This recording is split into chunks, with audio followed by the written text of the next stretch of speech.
Good morning. Good morning, everyone, and welcome to this very interesting session, Agents of Change. And I have been given this responsibility to moderate this session. And sitting with these two stalwarts, and as a journalist, I have read both of them, and I have immense respect for both of them. So, since the topic is very interesting, you can see how it's titled. I would start this session with a very simple question. In the time when algorithm scrolls through faster, than thoughts, and when outrage often drowns nuance, what do you think a writer's role should be? So, as we all know, we are actually living in that time, in that age, and we are now today going to explore with both of them this very vital intersection of civil society, literature, and activism.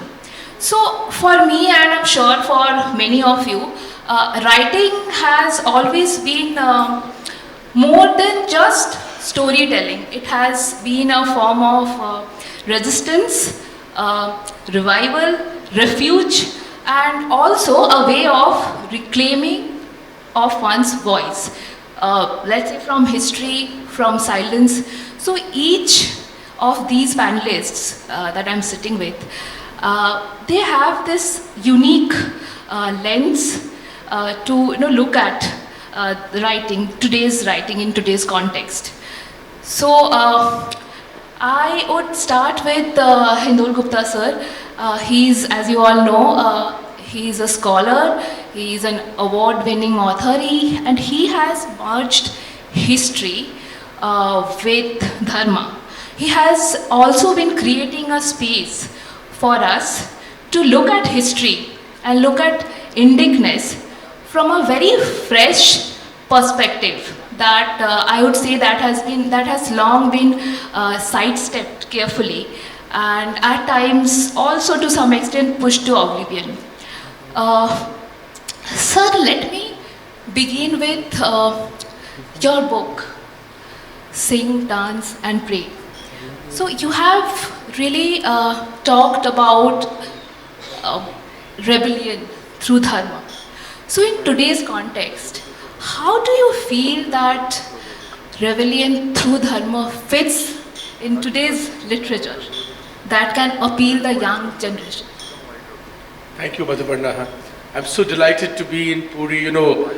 Orissa is really one of my favorite states. I always say this. I love coming to Bhubaneswar and I love coming to Puri. I think Orissa is one of those states where you've really managed to build that unique thing. You have great infrastructure and you also have a beautiful small town feeling with all the big city amenities.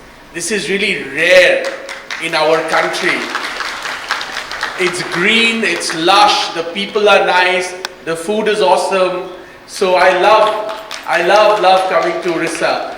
And I love coming to Orissa for the only reason one comes to Orissa, for a darshan of Mahaprabhu, Sri Jagannath Swami, the Lord of the universe.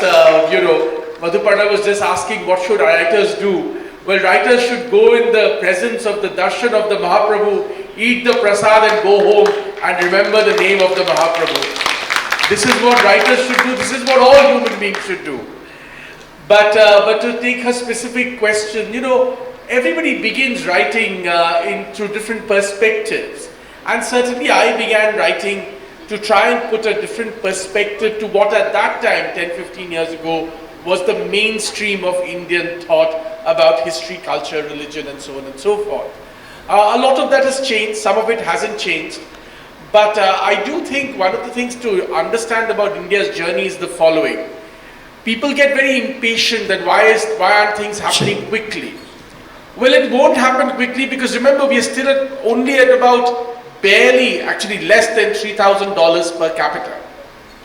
Unless our per capita income increases to a particular level, many of the problems you and I face every day including intellectual challenges, will not get resolved.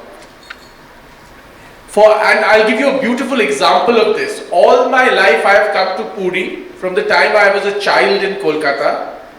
For a long time we always used to come and stay at the Mayfair Hotel. That was the only hotel in Puri.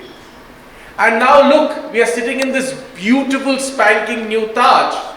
The reason this has been built is because per capita income has gone up.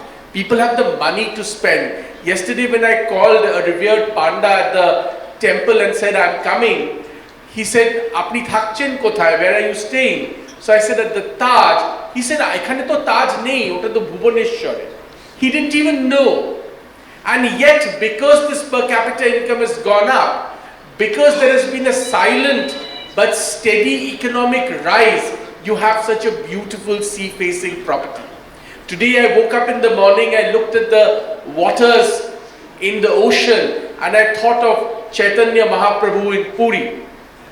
And Chaitanya Mahaprabhu walking the beaches of Puri, taking the only name he thought was worth taking, the name of Krishna, again and again and again. So writers write for different reasons.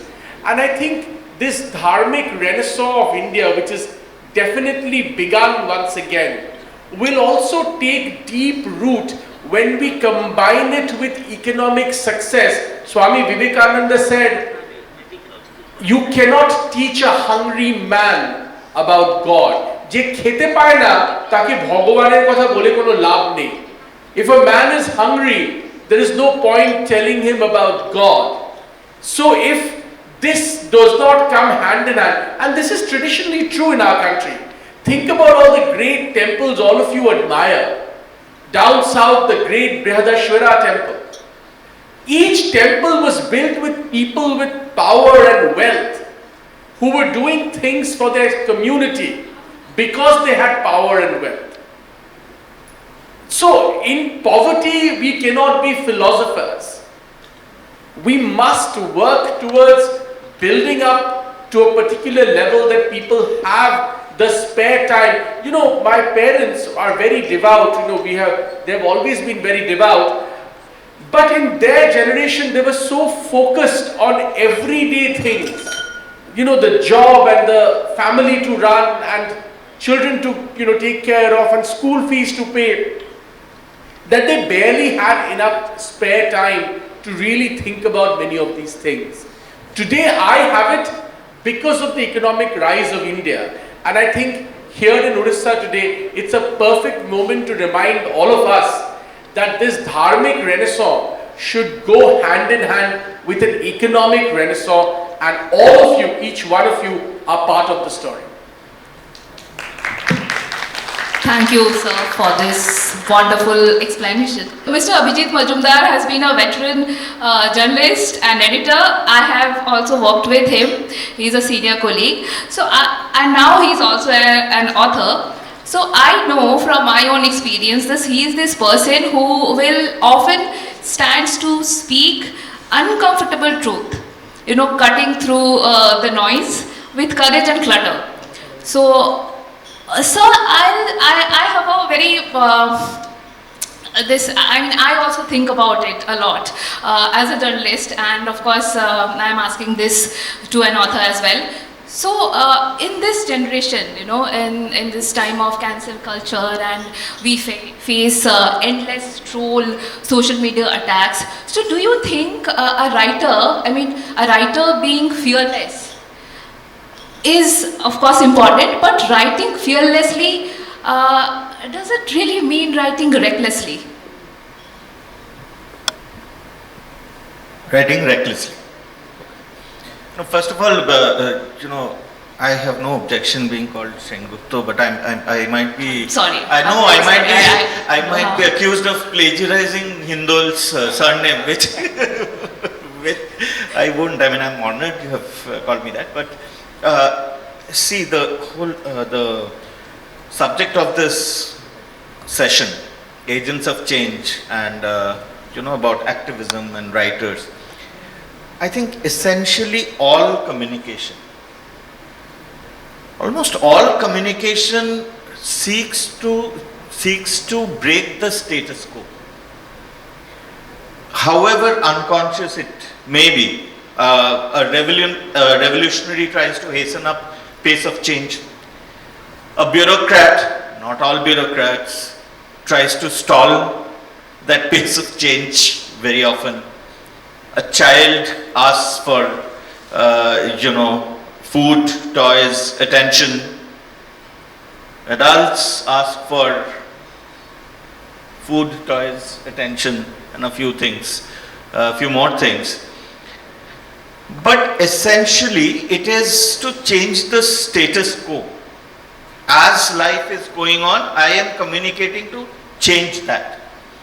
Now, when that communication goes up, becomes more sort of sophisticated, when it becomes writing or making cinema or music, that need to be the agent of change, I believe, becomes more conscious, becomes more focused and sophisticated. So essentially all writing, all serious writing, all serious creativity is being the agent of change. So now if you look at Arthashastra or Vedavyasa's Mahabharata Gita to Chanakya's Arthashastra, they all have been positive agents of change for centuries now, right? Hitler's Mein Kampf also is in a way agent of change, but negative change. So that is intrinsic. The need for an artist or a writer to change things around, I believe, is intrinsic. There are many examples from Bankim Babu's Anandamath, which gave us Vande Mataram, to Tagore writing Emoniara Amar, and while returning knighthood,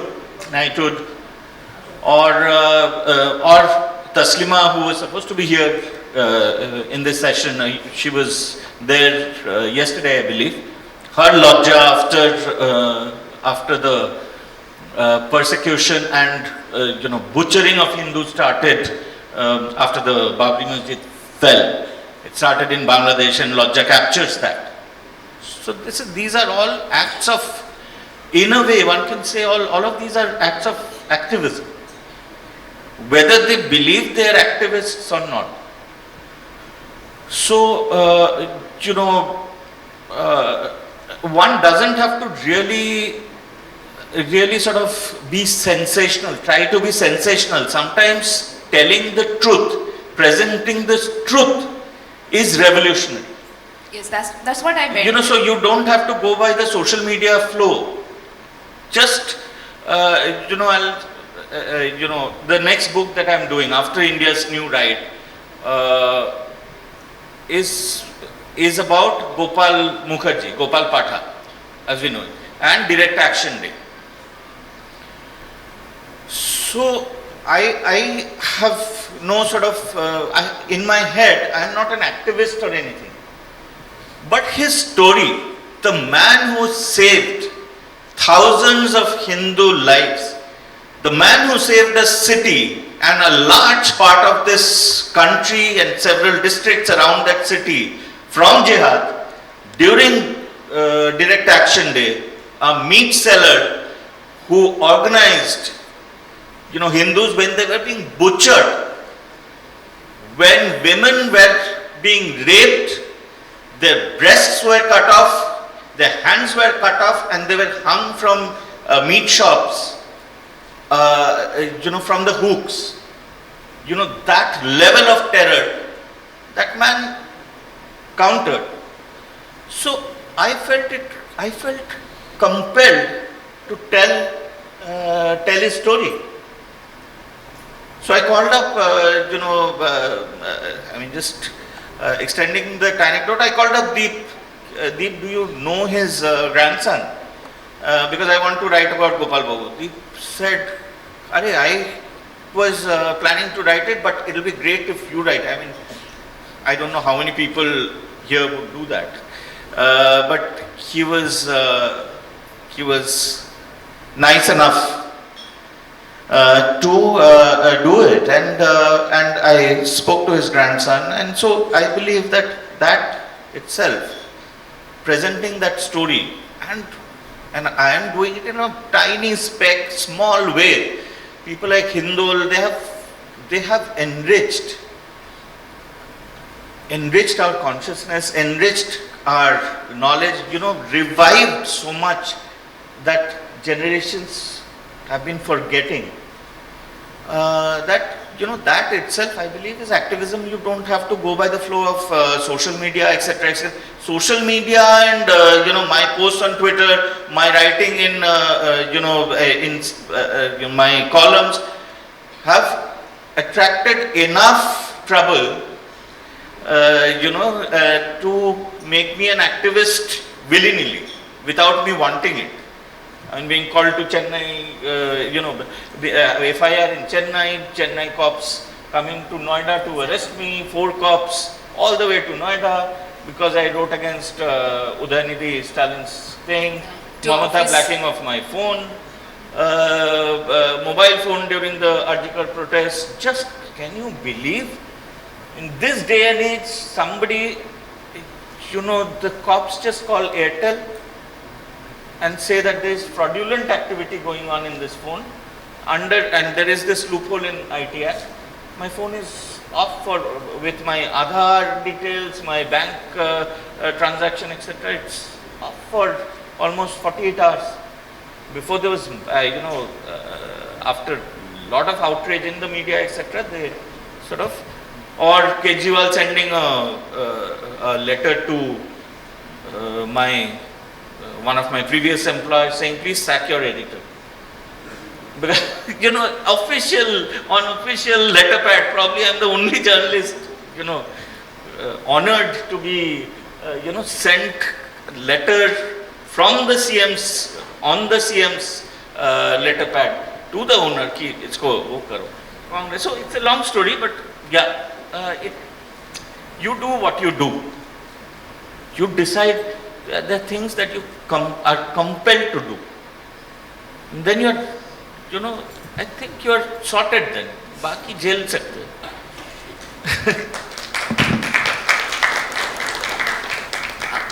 Coming back to that question, I will also try and add another aspect to it, because you spoke about it. So, I mean, this question is to both of you. So, in the past decade, we are seeing a sudden, not sudden, it has been happening, a proliferation of a lot of untold stories. So, untold stories in terms of literature, in terms of cinema. Like just now you mentioned you are writing a book on Gopal Patha.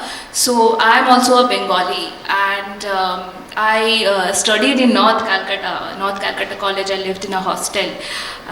So for people like us, people of this generation, like who want to call them millennials, we have heard about Gopal Patha, but then I really, because those stories are fascinating, but all these kind of stories remained like folklores. Like I got to know it from my grandfather, or partly from my father, maybe another senior person's elders, in families. But I really tried, I really wanted to know more, and I did not find any documentation about it, any book. So sir is writing it. So these kind of unsung heroes, and also there are many events like this.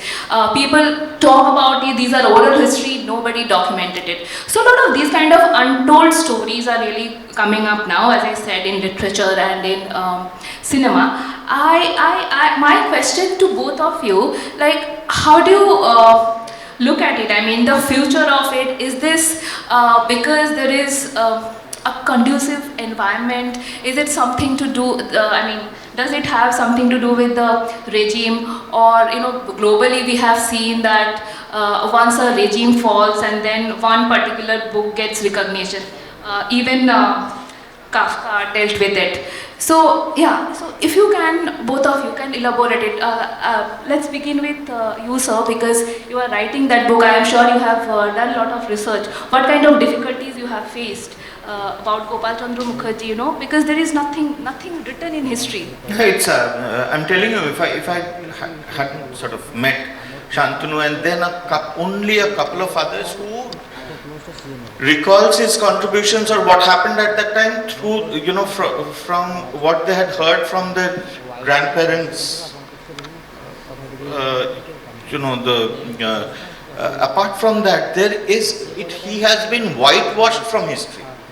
So you get and you have his version, of course. Thankfully, Andrew Whitehead did a long interview of him. He spoke in Bangla. That's also one of the sources. And there is some material on Direct Action Day. But Gopal Mukherjee has been consigned even in public memory as a Gunda who lived in central Kolkata and did what he did.